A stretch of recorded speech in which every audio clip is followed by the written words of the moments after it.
And the UAW strike didn't help General Motors either. Yeah, GM said that the strike has cost $200 million in Q3, having 3 of their plants shut down by the strike, and an $800 million impact so far due to lost production. Similar to Ford, GM CEO Mary Barra announced that GM will also slow its EV plans, saying, quote, "We are also moderating the acceleration of EV production in North America to protect our pricing." Now, you may remember that last week we reported GM is delaying tooling up for the Chevy Silverado EV and the GMC Sierra EV at their Orion factory by up to 2 years to save them $1.5 billion in capital savings. But didn't Mary Barra announce less than a year ago, in November of 2022, that GM was going to push harder into EVs? And didn't we say that was all bull?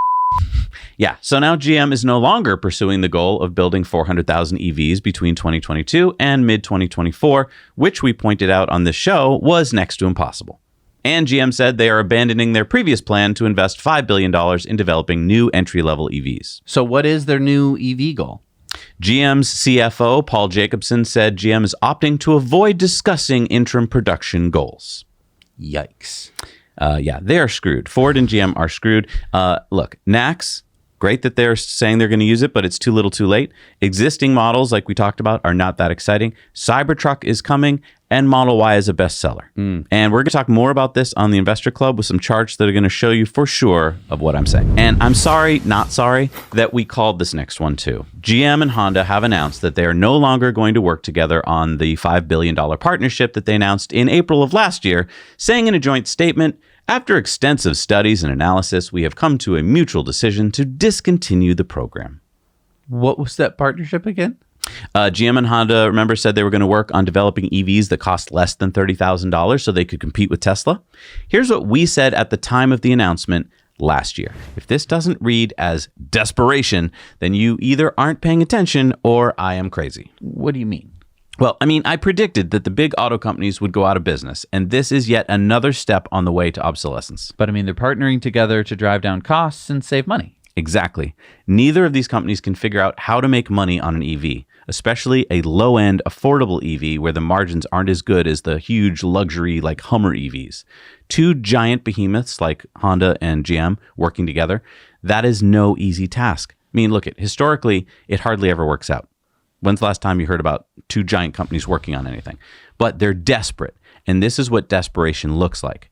Mary Barra, GM CEO, said GM and Honda will share our best technology, design, and manufacturing strategies to deliver affordable and desirable EVs on a global scale. Look, big companies that are competitors now sharing their technology. That will not end well. Mark my words. So they'll both be using GM's Ultium battery platform to make global production of millions of EVs starting in 2027, including compact crossovers. And again, this sounds like you take the can and you kick it down the road. But before you do, name the can something really cool, like the Ultium can. Look, the Ultium battery platform has a cool name. I will give them that.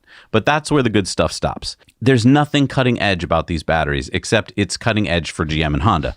Tesla's battery tech is years past them already, and these cars we're talking about, this joint platform, won't come out for at least a couple more years.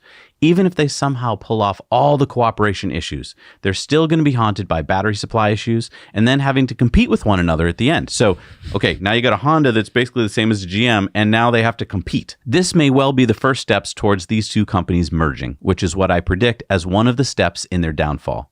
Big, non-innovative companies don't know how to move forward quickly. They do know how to buy and merge. So that's what they do.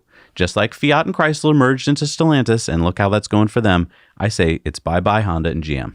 Because again, the strategy is, we don't know what we're doing. Those guys over at Honda, they seem to know a whole lot of stuff. And those guys at GM have a battery platform. So, yeah, I think we're going to have a lot of synergy here. Yep. And again, I'm not going to be here because I am kicking the can down the road. Yeah, I think we called that one. Wait, so this is the $5 billion we heard in that last story about GM. Right. GM was going to spend $5 billion, along with Honda to develop a new lower cost EV, and now they're not. So how is GM going to compete with Tesla as Tesla continues to lower prices and start to deliver the Cybertruck? Do you want the short answer? GM continues to set themselves up for failure with incredibly bad leadership. So GM will not survive till the end of this decade.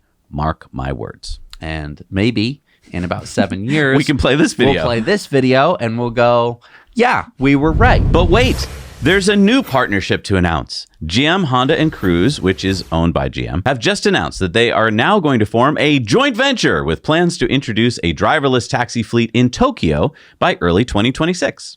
So I'm guessing the Cruise Origin self-driving robotaxi will be the vehicle? Yes. Japan faces ongoing driver shortages, so Mary Barra believes that Cruise autonomous vehicles can provide a viable solution. Cruise CEO Kyle Vaught agrees, saying, in addition to societal impact, the business opportunity is also exciting, as Japan represents one of the largest potential autonomous vehicle ride-hail markets in the world, with many dense, highly populated cities that have high transportation needs. So GM plans to produce around 500 Origins at its Factory Zero in Detroit as part of this venture. Okay, nice, simple, small, achievable goal. Just something that you can do. 500 cars, ship them to Just Tokyo. 500 cars to Tokyo. This sounds like a tutorial mission. Okay, so I get that Cruise is launching in Tokyo, but why do they need Honda as part of this? Well, Honda is a Japanese company. They know Tokyo. Do they need to know Tokyo? Okay. If you look out your window on your left, you can see the Sensoji Temple, Tokyo's oldest and most famous temple. I'm wondering why they need Honda, since Honda's not even making the vehicles for this. I think it's just to get like acceptance into Tokyo. Or mapping? Because I mean, Maybe. we know that Cruise vehicles you only can't work. map a foreign city yourself. I don't know. Maybe they're like, oh, I don't even know which side of the road these guys drive on. Like, I don't know. Hey everybody, thanks so much for watching Now You Know Clips. You can watch full episodes of Tesla Time News on Tuesdays and in-depths on Fridays. Just click the link down below and head over to the Now You Know channel.